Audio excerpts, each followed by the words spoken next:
minha proposta é: viva com propósito. Viva com propósito. Parece algo muito óbvio e algo muito elementar, mas a grande verdade relatada para nós pelos fatos dos nossos dias, especialmente aqui no Brasil, é que a grande maioria dos jovens, dos adolescentes, e por que não dizer de uma boa parte dos adultos, está realmente vivendo sem propósito algum. Simplesmente vendo a vida passar, um dia após o outro, sem muitas perguntas, sem muito interesse, sem sonhos, sem grandes objetivos, no máximo algum interesse de curto prazo. Alguma coisa do tipo, eu preciso de um celular novo. Alguma coisa bem elementar e bem básica, e que de fato não tem a ver com um plano definido, um plano de voo para que você siga ao longo da sua jornada. Nós vivemos numa época em que as pessoas estão, talvez mais do que antes, desorientadas. Um pouco dessa desorientação eu acredito que seja falta de formação recebida em casa. E aí eu vou dizer que a culpa é da minha geração, da geração um pouquinho mais velha do que eu, mas é uma culpa de uma geração que cresceu sem grandes objetivos. Por quê?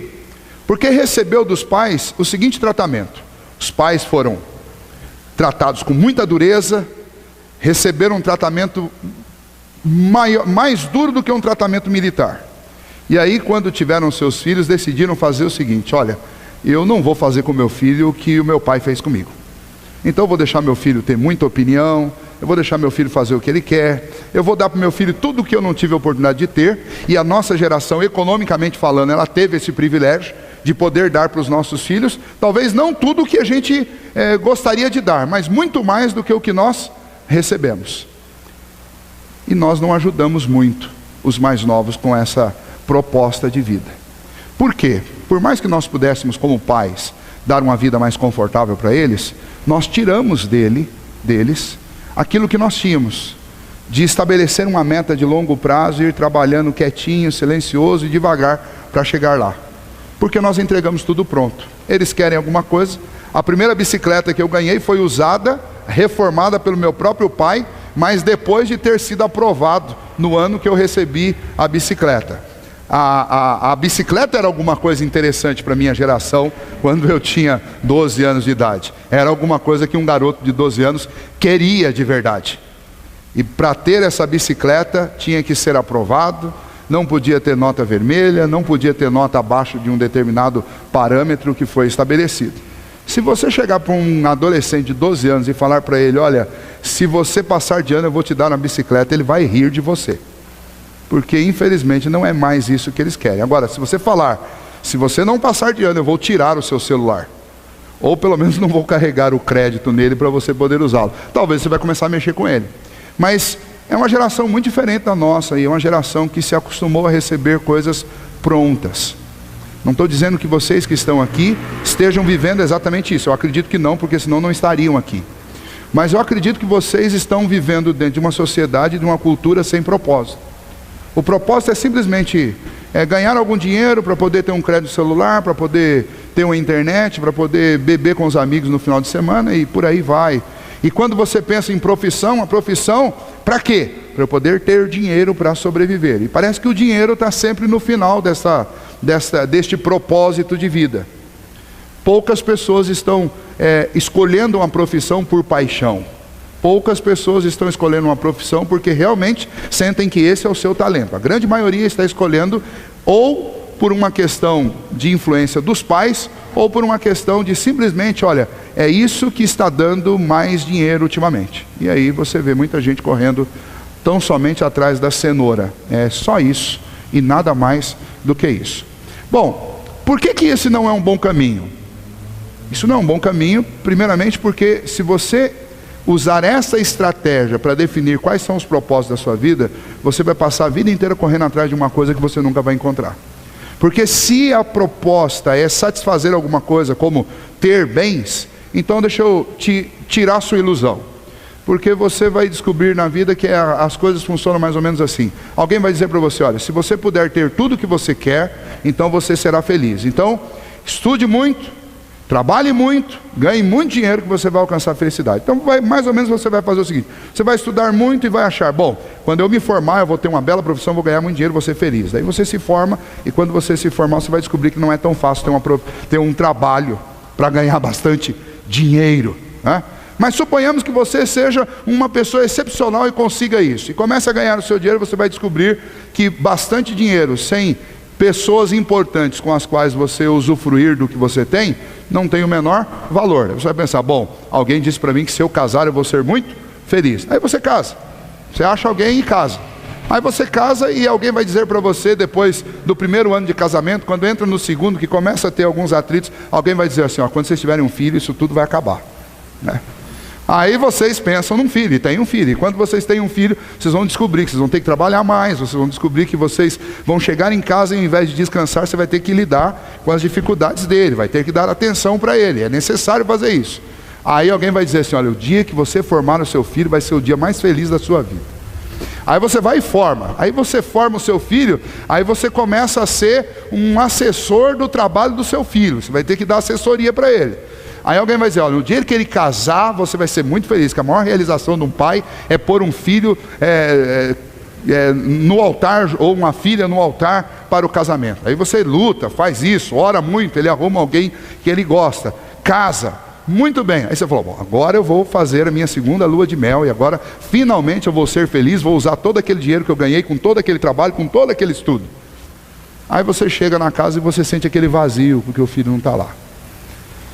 Aí você começa a encher a paciência do filho, olha, eu preciso que você me dê um neto, porque no dia que eu tiver um neto eu vou ser muito feliz. E aí um belo dia você vai descobrir que você está de cabelo branco, está com artrose, artrite, um monte de coisa, e aí alguém vai dizer para você, olha, o dia que você chegar no céu, você vai ser feliz para sempre. Eu não posso viver a vida só correndo atrás da felicidade desse jeito. Embora muitos vão dizer para ele, olha, o grande sentido da vida é ser feliz. E eu vou dizer para vocês que esse não é o grande propósito da vida. E vou dizer mais, eu vou dizer que você só pode ser feliz se você parar de correr atrás da felicidade. Você só vai ser feliz se felicidade não tiver como aquela cenoura na sua frente, como se você estivesse correndo atrás dela. Felicidade é alguma coisa para você viver agora, aqui, fazendo o que você está fazendo. Felicidade é ter um propósito que não seja felicidade. Então quando eu digo para vocês, viva com um propósito, eu não estou falando para você, corra atrás de ser feliz a qualquer custo. Isso aí vai levar você para uma situação desagradável. Quando você encontra alguém fazendo uma coisa muito absurda, e essa coisa absurda choca as pessoas, ao ponto disso de repente parar num jornal nacional, num site de notícias, você pode ter certeza que esse não é um bom caminho. Em busca da felicidade, dessa tal felicidade, pessoas que podem ser consideradas perfeitas fazem loucuras, como essa, que é a notícia toda hora, essa modelo que aplicou um gel lá na perna e está a ponto de perder a perna. Para quê? Simplesmente para que talvez alguém olhe para ela e enxergue e veja, ó, você é perfeito, e essa frase vai deixar felicidade? A filosofia do Faustão, ela só funciona no domingo à tarde. Aquela coisa de que faça qualquer coisa, porque o importante é que você seja feliz, não importa o que você queira fazer. Isso é absurdo, isso não é uma boa proposta para a sua vida. Vocês terminaram uma etapa na vida de vocês e vão começar outra. Um autor chamado Rick Warren escreveu um livro que é um best-seller chamado Vida com Propósito. Ele disse o seguinte: se você quer saber qual o seu propósito aqui neste planeta, aqui neste universo no qual nós vivemos, você vai precisar começar considerando a palavra Deus. Por quê? Porque Ele é o Criador de todas as coisas. E eu não vou conseguir entender e nem estabelecer para a minha vida um propósito que de fato vai me trazer realizações e vai me permitir viver feliz, independente de qual estágio eu esteja deste propósito. Eu só posso conseguir isso a partir de Deus. Porque Ele é o Criador, Ele é o inventor da vida. Ele é aquele que fez cada um dos detalhes do meu ser. Ele é aquele que trabalhou tudo isso, pensou tudo isso, escreveu tudo isso, determinou tudo isso antes que qualquer coisa houvesse. E Davi sabia disso. Davi não era um rei tolo. Davi era um rei guerreiro. Davi era um rei sábio. Davi era um rei inteligente. Davi era um rei capaz. Davi foi um rei que para todo o Oriente hoje sempre foi o sinônimo de um excelente rei.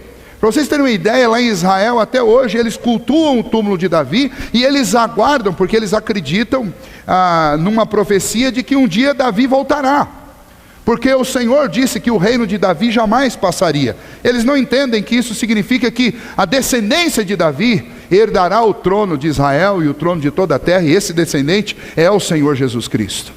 Eles não entendem isso, mas eles são aficionados por Davi. Ora, um homem como Davi não chegaria a ser rei e não seria tão ovacionado, tão desejado, tão elogiado como ele é até hoje, se ele não fosse alguém sábio. Então quem escreveu essas palavras aqui não foi um tolo, mas muito mais do que isso, quem escreveu essas palavras do Salmo 139 foi inspirado por Deus, foi Deus que o inspirou para escrever isso. E Deus disse através de Davi nesse Salmo 139 para nós, que quem formou a vida foi Ele. Quem estabeleceu a vida foi Ele. Esses dias eu estava pregando sobre isso para um grupo de jovens lá na chácara, e um deles me questionou: mas pastor, como é que o senhor associa isso com o que a ciência diz? Porque a Bíblia, pela contação de anos da Bíblia, nós estamos por volta do ano 10.000.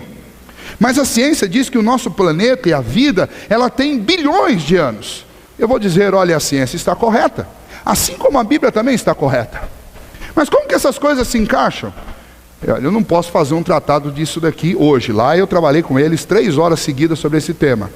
Mas eu posso, só para adiantar o assunto e talvez despertar a sua curiosidade, para a gente falar um pouco sobre isso depois. Veja só, pelo relato bíblico, se você encontrasse com Adão um dia depois da criação, e você fosse interrogado por uma terceira pessoa, quantos anos você acha que ele tem? Você olharia para ele e falaria, olha, uns 30, 40 anos, bem conservadinho, mais ou menos. Mas ele tinha um dia de vida. O que a ciência e a Bíblia diz são as mesmas coisas. A Bíblia vai relatar a história da humanidade, e todo o relato de ponta a ponta de Gênesis a Apocalipse dá um pouco mais que 10 anos. Mas a Bíblia está relatando aquilo que a história também relata. Pegue os livros de história que você tem na biblioteca da sua escola e conte quantos anos para trás eles vão remontar. A contação de história vai remontar a 10.000 anos. Para trás disso, você vai ter conjectura. E essa conjectura vai tentar cobrir uma lacuna de bilhões de anos, que alguns vão estabelecer que isso é nesse período que se estabeleceu a teoria da evolução. Outros vão dizer que lá no final, sem contar quantos anos isso tem, houve uma explosão e surgiu o Big Bang. Mas essas teorias, elas não são interessantes. O que é interessante é que você tem um carbono 14 sendo contado, e esse carbono vai dar uma datação de bilhões de anos. Ele está correto, lógico que ele está correto. A única informação que falta, que é a informação que a Bíblia traz, é que Deus criou um mundo adulto. E esse mundo adulto, para quem o encara, vai encontrar nele uma contação de anos que não bate com a sua idade. Por quê? Porque Deus já fez assim. Deus fez adulto. Mas o meu ponto aqui não é provar a teoria do criacionismo. Meu ponto aqui é dizer para vocês, Deus criou. Você é fruto de uma criação de Deus. Você é singular. Deus te fez. No nosso caso, nós temos mais privilégio do que Adão. Porque Adão não teve o privilégio de viver a infância, a adolescência, a juventude, tudo isso mais. Ele já nasceu adulto. Mas você tem, eu tive, todos aqui tiveram, em alguns que estão aqui, no caso do João Ailton, por exemplo, já faz muito tempo, ele já quase esqueceu quando isso aconteceu. Mas todos nós tivemos o privilégio de um dia estudar, de um dia nos formarmos em alguma escola, e nós continuamos ainda, e eu vou falar isso para vocês, porque ele deixa eu falar, nós continuamos sonhando. O sonho do João Ailton é chegar aos 114, ele vai fazer 72, mas ele quer chegar lá no 114, e eu falei para ele, se você chegar eu vou estar lá para ver. Então, todos nós temos o direito de sonhar, de projetar, de ter propósito na vida, mas nada disso vai ser bom, nada disso vai fazer sentido se eu não começar pelo degrau correto. E o primeiro degrau é exatamente considerar que eu tenho um Criador, e não dá para entender e nem formular um propósito para a minha vida se eu não começar pelo primeiro degrau. Existe um Senhor. E este Senhor, Ele toma conta de cada um dos detalhes da sua criação.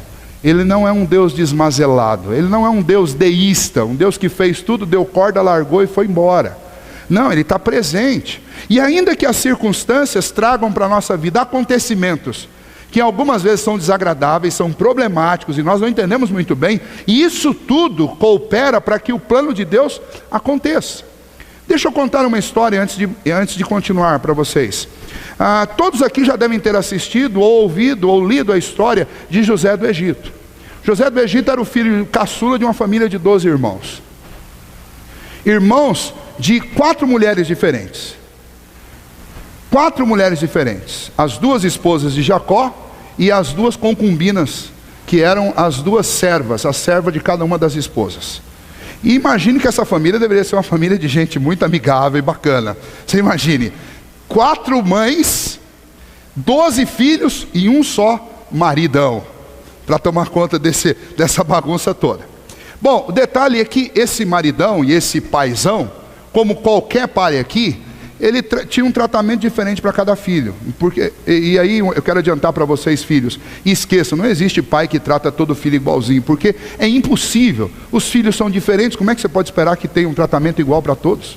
Então, os pais, eles vão tratar cada um do jeitinho que eles são. É isso aí. E um dia vocês vão ser pais também, vocês vão entender por que disso, né? Mas nós temos um tratamento para cada filho. E Jacó tinha um tratamento diferente com José, e isso despertou a inveja dos irmãos.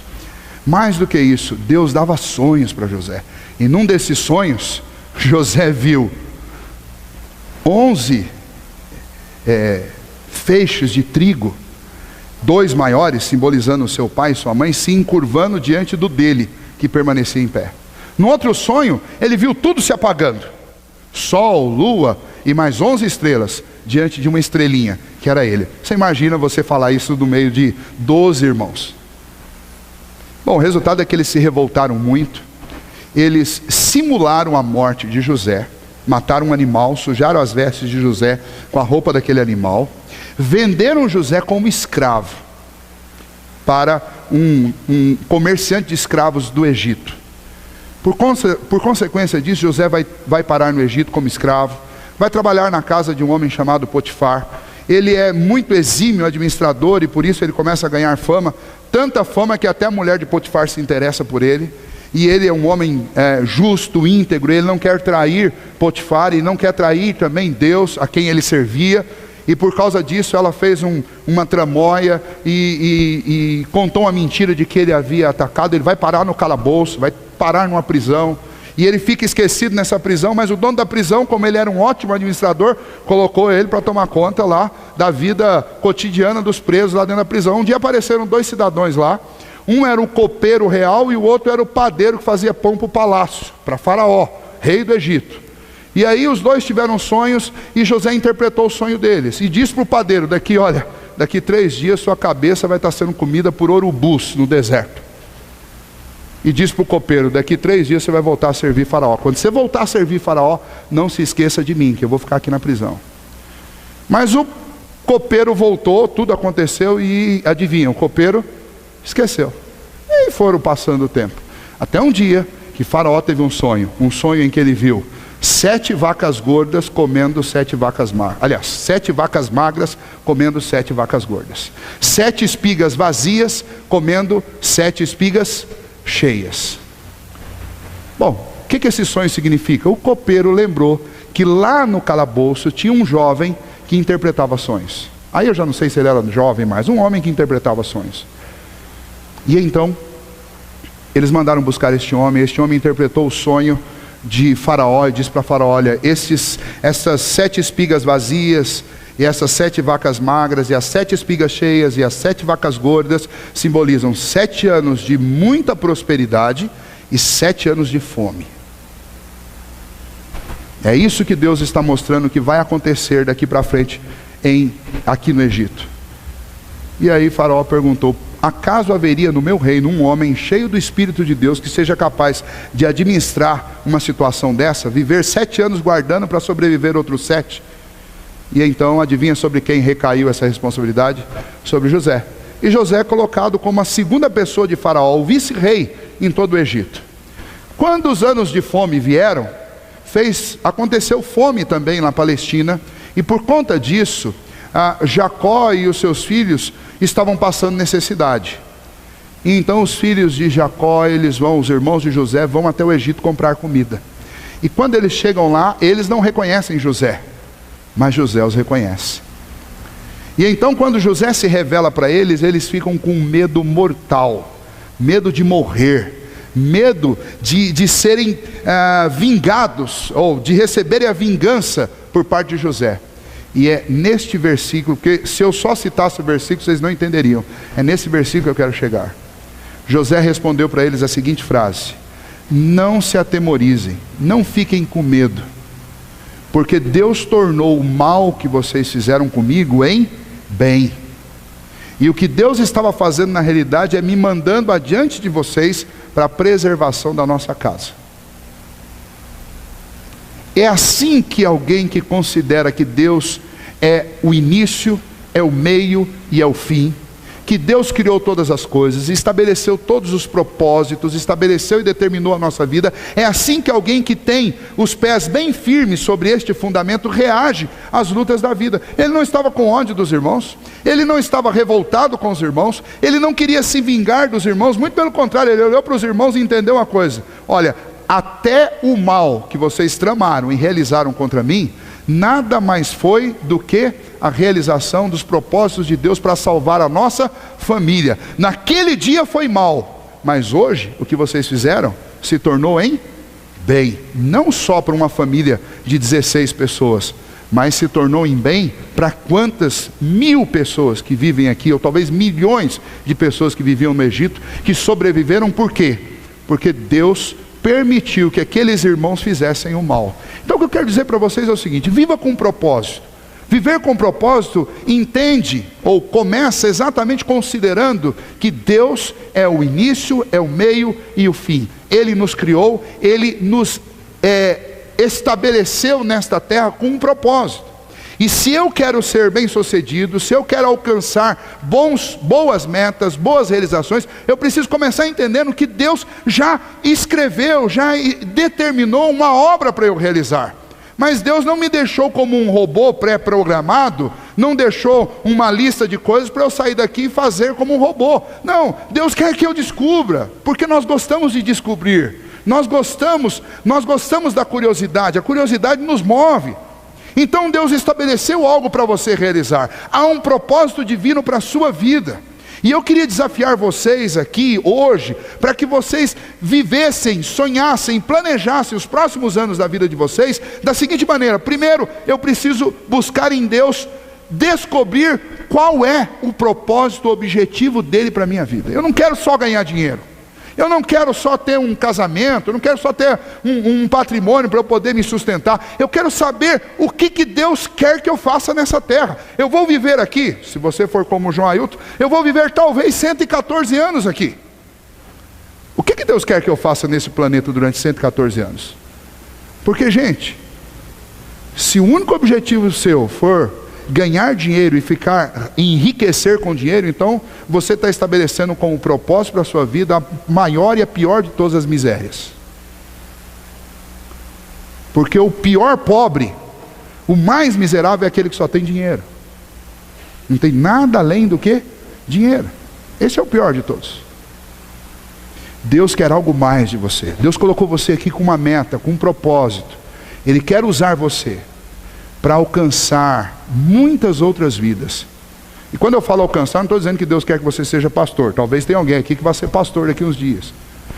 Mas eu estou dizendo que quando eu digo que Deus quer alcançar pessoas com você, talvez Ele queira alcançar pessoas com você como um bom mecânico. Vou dar um exemplo para vocês de um bom mecânico. E como um bom mecânico pode trazer alegria para alguém. Eu estou com um barulhinho no meu carro, já faz 1 mês e meio, mas um barulhinho insuportável, ele me irrita o tempo inteiro. Eu achava que era escapamento, eu levei numa determinada loja de escapamento da cidade, não vou falar qual para não denegrir a imagem. Eles ficaram com o meu carro meio-dia e falaram: olha, o problema não é escapamento. E o barulhinho continuava. Levei na concessionária de onde é o meu carro, na Ford, ficou lá um dia inteiro, não resolveu o problema, e falaram que o problema era uma outra coisa, que eu tinha que ir atrás de um funileiro. Fui atrás de um funileiro, o funileiro ficou com o meu carro meio-dia, não resolveu o problema, e falou: não sei onde está o barulho. Aí, parado perto da Gazeta ali em cima, O Pablo é o administrador da Gazeta, lá o dono da Gazeta, e estava conversando com ele, tinha um mecânico na frente. Aí, assim, vamos arriscar, né? Falei com ele, viu, você não quer dar uma olhada no meu carro? Tem um barulhinho aí que eu não consigo, rapaz, ele me incomoda, onde eu vou e fica fazendo esse barulho. Aí ele falou, tá bom, dê uma volta com o carro, viu, eu resolvo isso aí, você pode deixar aqui, meia hora eu resolvo você. Deixei lá meia hora, voltei, ele falou, dá uma volta com o carro. Andei, peguei uma rua de paralelepípedo, e nada do barulho. Falei, o que era o barulho? Ele falou, não, o barulho estava lá no escapamento, era um negocinho que estava solto lá, foi um pingo de solda e resolveu o problema. Viu, vocês não imaginam quanta alegria esse cidadão me deu, porque eu vou lembrar dele nos próximos anos, todas as vezes que eu passar numa rua que tiver buraco. Aí ele falou quanto que foi, quando ele falou o valor, eu falei, mas rapaz, mas vale muito mais do que isso que você fez. Você não precisa ser um médico, um pastor, um engenheiro, alguém dessas necessidades extremas, para que você cumpra um propósito. Basta que você, naquilo que você faz, você faça com excelência. E entra o segundo aspecto do que eu queria dizer para vocês. Primeiro, você deve entender que Deus tem um propósito para a sua vida. Segundo, você deve entender que você será um mordomo de Deus sobre essa terra, aonde Deus te colocar. Ser mordomo de Deus significa o quê? Você vai agir em nome de Deus para abençoar a vida de pessoas. No Natal, em dezembro do ano passado, eu fui convidado para falar na formatura de uma turma de medicina da Universidade Paulista, lá em São Paulo, porque tem um amigo meu que estava se formando. E eu estive com eles lá na formatura e no culto, que foi um culto ecumênico que aconteceu na Catedral da Sé. E a minha palavra para eles, como eram médicos, foi a seguinte: e eu tinha passado naquela semana por um consultório que o médico não olhou na minha cara, ele me consultou sem olhar para mim. Eu falei para eles, olha, Deus quer que vocês abençoem pessoas, primeiramente, tratando pessoas como seres humanos de verdade, iguais, semelhantes a vocês. Porque se você tratar um paciente seu como um número, então, por mais que você tenha recebido uma tarefa digníssima, fantástica, maravilhosa, por mais que as pessoas te glorifiquem, onde você chega, fulano é médico. Só que infelizmente, se você tratar uma pessoa como um número, não olhar na cara de uma pessoa, você não vai fazer diferença alguma na vida dela. Aliás, talvez você faça assim, ela vai lembrar de você como alguém com quem ela não quer ter contato nunca mais na vida. E é muito triste. E se alguém perguntar para essa pessoa, olha, algum dia você se sentiu, ou você esteve com alguém que te fez sentir mais perto de Deus, o seu nome é o último que ela vai citar. Porque você jamais vai se sentir perto de Deus do lado de uma pessoa que mal olha para você. Então talvez vocês sejam, hoje eu estava falando com um pai feliz da vida que vai formar o filho em gastronomia. Eu falei assim, olha, o meu é doido para fazer isso. Não sei se quando chegar na idade ele vai querer fazer isso.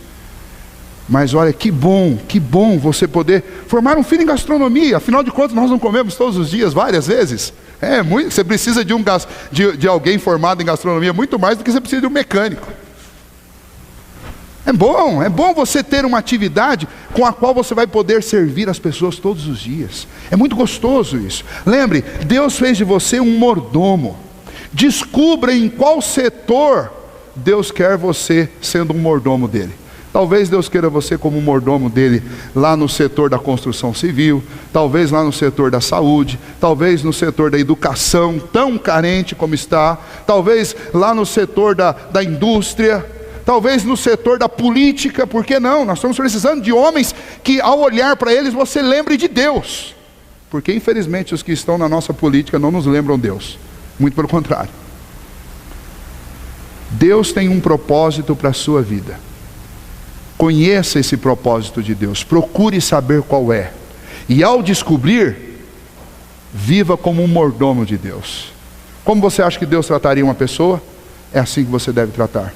Como você acha que Deus abraçaria uma pessoa? É assim que você deve abraçar. Como você acha que Deus olharia nos olhos de alguém? Eu acho que o olhar de Deus deve ser um olhar tão penetrante que você não consegue tirar os olhos.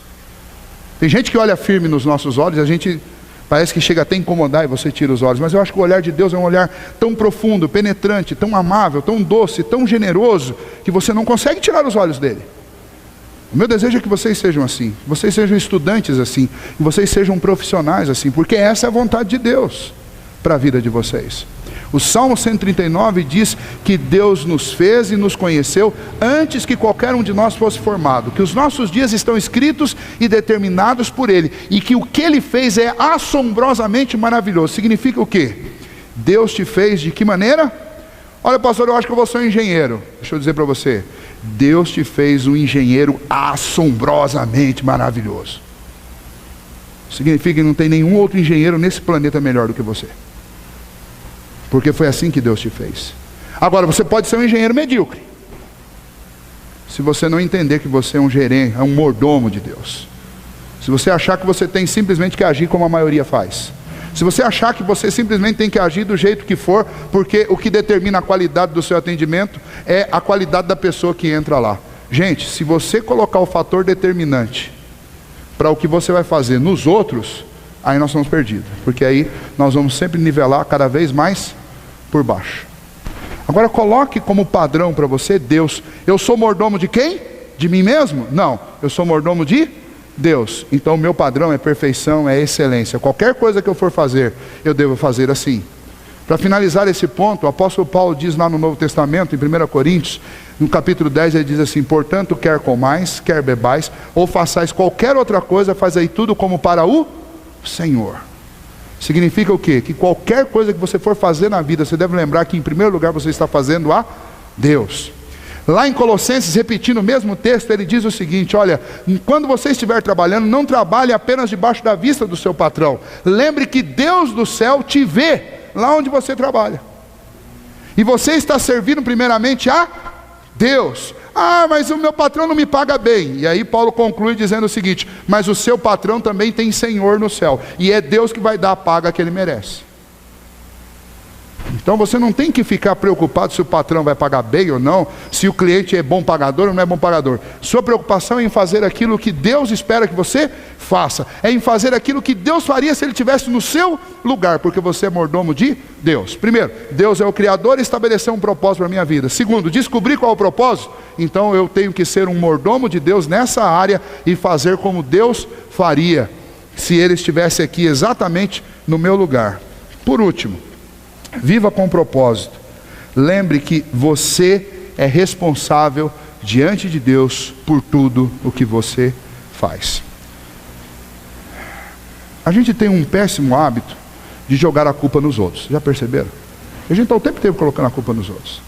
Se alguma coisa que eu faço não dá muito certo, eu vou dizer: a culpa é de fulano, a culpa é de ciclano, a culpa é do material que não foi bom, a culpa é do ano que não foi muito bom, a culpa é da chuva, a culpa é da seca. E a gente está o tempo inteiro achando culpado. Mas o maior culpado, os dois maiores culpados que nós encontramos é o diabo e Deus. Se alguma coisa é ruim, o diabo está doido, o diabo está revoltado contra mim, né? E o diabo deve ter uma costa larga para caramba. Esses dias eu estava lendo um livro e tinha uma charge lá muito interessante, que aparecia o diabo encostado no canto do inferno. E aí alguém perguntou para ele, um demônio perguntou para ele: o que está acontecendo aí, que você está aí meio surumbático, aí, cabisbaixo? Ele falou: estou depressivo. Depressivo? O diabo depressivo por quê? Eu não aguento mais ser culpado de tudo, eu sou culpado de tudo, tudo é culpa minha, eu não sou tão culpado assim. E a gente faz isso, sabe por quê? Porque a gente nunca quer ser responsável. A gente está sempre colocando a responsabilidade nos outros. E eu diria que a dificuldade que nós estamos tendo de resolver problemas nos nossos dias, porque nós estamos com uma crise de solução de problemas. Você não acha ninguém mais para resolver problema. Para indicar que existe problema, está cheio de gente de tudo enquanto é canto. Você chega: ô senhor, viu? Está acontecendo um negócio assim ali. Qual que é a solução? Tem que chamar um profissional para ver. Tudo isso. Chama um profissional para ver. Mas você já percebeu que a gente nunca acha esse profissional?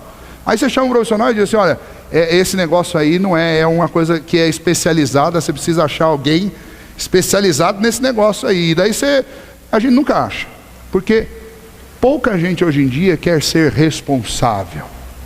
E aí eu volto lá no início, eu disse: nós estamos vivendo uma geração que pessoas estão vivendo sem propósito. Quando você vive sem propósito, você vive também sem grandes responsabilidades. Você não se sente responsável de nada, não admite, não assume uma responsabilidade para você. Eu quero terminar contando uma história de alguém muito interessante do Antigo Testamento chamado Neemias.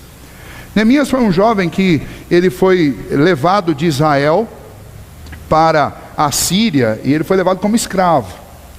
E aí, quando ele chegou na Síria como escravo, ele recebeu uma função muito nobre lá na Síria. A função dele era viver no palácio, né? Ele se vestia com roupas de nobre, ele tinha um aposento nobre, pomposo, tinha gente para servi-lo, tinha joias, tinha tudo que vocês puderem imaginar. E o trabalho dele, finalmente, qual que era? O trabalho dele era o trabalho honroso de experimentar a comida do imperador antes do imperador. Ele era copeiro real. Ele tinha que beber o que o rei bebia, ele tinha que comer o que o rei comia. Tudo antes do rei. Você já imaginou que vida bacana é essa? Você tem tudo. Você só não tem certeza se você vai chegar até o meio-dia. Porque naquela época todo mundo tentava matar o rei com o quê? Com veneno. Então você iria experimentar tudo que o rei tinha. Eu diria para você, isso é uma crise? Você chamaria isso de uma crise? Eu chamaria. Olha, eu perdi minha casa, perdi minha família, fui trazido como escravo, sequestrado para um outro reino, e ainda vou viver dentro do palácio, tendo que todo dia experimentar o que o rei vai comer, e se o rei quiser comer 10 vezes no dia, eu vou ter que experimentar 10 vezes, e corro o risco 10 vezes por dia de ser envenenado. É uma baita de uma crise, é um baita de um problema. Aí chegou um primo de Neemias lá e disse para ele assim: olha, você não sabe como está a nossa cidade.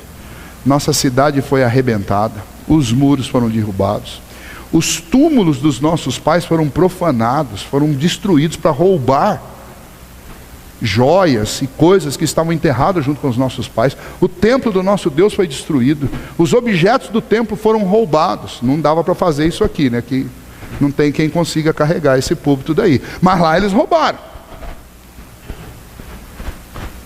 Sabe o que Neemias fez? Neemias chorou, orou e chegou para o rei e falou assim: rei, eu preciso de uma autorização sua. Para quê? Eu quero adotar uma crise. Eu quero ir lá cuidar daquela terra lá. Preciso que o senhor me dê autorização. Você já parou para pensar nisso? O sujeito já não tinha problema suficiente. Ele resolveu não apenas lidar com um único problema, que era o problema dele. Ele resolveu lidar com o problema de uma nação inteira. Sabe o que é isso? É responsabilidade diante de Deus. É chamar para si responsabilidade. Olha, eu tenho uma habilidade. E existe um mundo em causa aqui do meu lado. Ao invés de eu ficar tentando descobrir quem são os culpados, eu quero fazer alguma coisa. Eu quero fazer alguma coisa.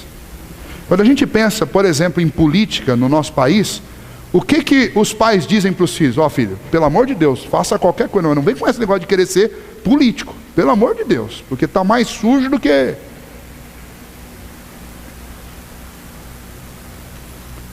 Nós estamos na contramão daquilo que a Bíblia ensina. Eu devo chamar a responsabilidade para mim. Eu devo chamar. E Davi faz isso. Davi fala assim: ó, Senhor, eu estou caçando os homens que se rebelam contra o Senhor. Se eu estou fazendo alguma coisa errada, vê se há em mim algum caminho mau, mas guia-me pelo caminho eterno. Está dizendo assim: Senhor, eu posso estar excedendo em alguma coisa, posso estar fazendo alguma coisa errada, então por favor, Senhor, me sonda e me corrija. Mas eu adotei de uma coisa, eu adotei para a minha vida o seguinte: eu quero conduzir o meu reino de tal maneira que o meu reino te adore, que o meu reino te sirva, que o meu reino seja um reino excelente. E para fazer isso, muitas vezes eu tenho que assumir responsabilidades severas, duras, difíceis. E a mesma coisa eu quero dizer para vocês: sejam responsáveis, adote uma responsabilidade, adote uma crise. Não viva só para você mesmo. Viver só para você mesmo é pensar só em você, só no seu patrimônio, só no seu bem, só nas suas férias. Eu não posso viver assim. Essa vida é uma vida muito pequena, muito medíocre. Eu preciso fazer alguma coisa além de pensar em mim mesmo. Hoje vocês estão apenas estudando e vão começar uma nova etapa. Mas eu tenho certeza que nessa caminhada vocês vão conhecer alunos excepcionalmente inteligentes, e vocês também conhecerão alunos excepcionalmente esforçados, mas não tão inteligentes assim. Alunos que de repente vão precisar que você um dia faça o seguinte: ó, hoje eu não vou estudar para mim, hoje eu vou ajudar um amigo meu, porque eu não quero que ele fique para trás. Então eu vou gastar um dia inteiro meu para dar aula para ele. Não vou cobrar nada por fazer isso. Lá na frente, quando você for um profissional trabalhando, você vai ter a oportunidade de adotar alguém para vir trabalhar junto com você. Mesmo alguém que você saiba que tem uma série de limitações. Você vai dizer, eu quero fazer um favor a você. Eu quero adotar a sua crise. Eu quero adotar a sua crise. Significa o quê? Nós somos responsáveis diante de Deus. E nós temos que mudar essa cultura de ficar achando culpado. Eu não tenho que ficar achando culpado. Eu preciso achar solução. E para achar solução, eu preciso me responsabilizar. Se vocês perceberam, eu não disse para nenhum de vocês, seja isso, ou seja aquilo outro. Eu estou apenas chamando vocês para pensar a vida de vocês a partir dos pensamentos de Deus. E o que é pensar a vida a partir dos pensamentos de Deus? É pensar, em primeiro lugar, que Deus lá no princípio, Ele quis algo para mim. Ele estabeleceu alguma coisa para a minha vida. Segundo, que é função minha descobrir o que Deus quer para mim. O que ele me dotou. Quais são os talentos que Ele me deu. Qual que é o propósito dele para a minha vida. E uma vez que eu descubra, eu devo usar isso da melhor maneira possível. Terceiro, eu não devo viver só para mim mesmo. Eu devo ser alguém responsável. Não só por mim, mas responsável por aqueles que estão ao meu redor. Adotar não apenas as minhas crises, adotar as crises dos outros. Deixa eu dizer, olha que coisa interessante. E a Bíblia não diz, e eu acredito com toda a segurança, que Neemias não estava fugindo do seu problema. Tanto não estava fugindo porque ele cumpriu o tempo lá e depois ele voltou. E depois ele foi liberado, mas ele cumpriu o tempo dele lá e voltou. Então ele não estava fugindo de experimentar a comida que podia ser envenenada. Ele adotou um problema centenas de vezes maior do que o dele. Agora, enquanto ele estava cuidando dos problemas dos outros, ele passou uma boa temporada sem ter que experimentar a comida que podia estar envenenada. Quando você cuida das dificuldades dos outros, assumindo uma responsabilidade, como se você tivesse a responsabilidade da parte de Deus de cuidar do outro, Deus cuida das suas responsabilidades.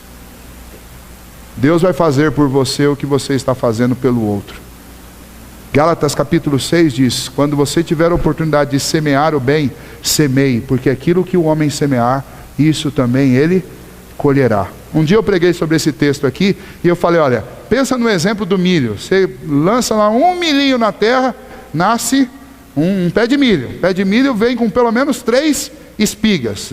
Essa é a minha visão de leigo, talvez não seja isso, mas pelo menos 3 espigas. Eu estava fazendo essa conta aqui, e cada espiga, quantos caroços tem? Aí um sujeito que estava aqui ficou tão empolgado com essa conta, que ele pegou algumas espigas e contou. É um que a gente chama aqui de professor Pardal. Mas ele foi e contou. E aí a média que ele fez das 3 espigas lá, é que pelo menos cada espiga tem cerca de 800 milhinhos. Veja só como semear o bem é um negócio fantástico. Fantástico. Você joga 1 milho e você colhe 2.400 milhos. Acredito que deva ser uma espiga bem boa, né? Para dar isso tudo. Mas é bastante mesmo. E aí Paulo diz assim, só tome cuidado, semeie o que é bom. Porque quem semeia o que é bom, colhe o que é bom. Mas quem semeia o que é mal, essa conta passa a ser horripilante, né? Se você pensar do outro lado também.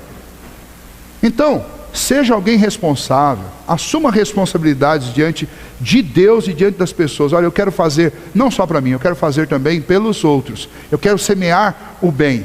Mas pode ter certeza que você nunca vai ser prejudicado por essa conta. Muito pelo contrário, você vai ser abençoado. A nossa vida é ideia de Deus. Deus traçou os caminhos, Deus traçou o plano, e o plano de Deus é absolutamente fantástico. Como diz o salmista, é maravilhosamente assombroso. O que Deus tem para a vida de cada um de vocês é assombrosamente maravilhoso. Eu desafio a vocês, vivam com propósito. Vivam a partir dos pensamentos de Deus. Estabeleçam um propósito para a vida de vocês. Propósitos maiores do que simplesmente alcançar a tal felicidade. Se você viver com um propósito, com convicção de que o que você está fazendo é certo, você vai ser feliz todos os dias. Enquanto você estiver trabalhando, estudando, ajudando o outro, você vai dormir. Quando você colocar a cabeça no travesseiro, você vai ter aquela sensação gostosa de que não está correndo atrás da felicidade, mas que está vivendo felicidade. Não tem felicidade maior do que você poder fazer aquilo que você tem certeza que é exatamente aquilo para o qual você foi criado para fazer. Não tem felicidade maior do que você ter a certeza que você fez o melhor que estava ao seu alcance. Não tem felicidade maior do que você ter a certeza que você fez por alguém, não apenas por você mesmo. Vivam com propósito. É isso que Deus espera de vocês. Mas não esses propósitos rasos e fúteis que estão espalhados por toda a sociedade aí. Viva com um propósito. Propósito de Deus para a sua vida.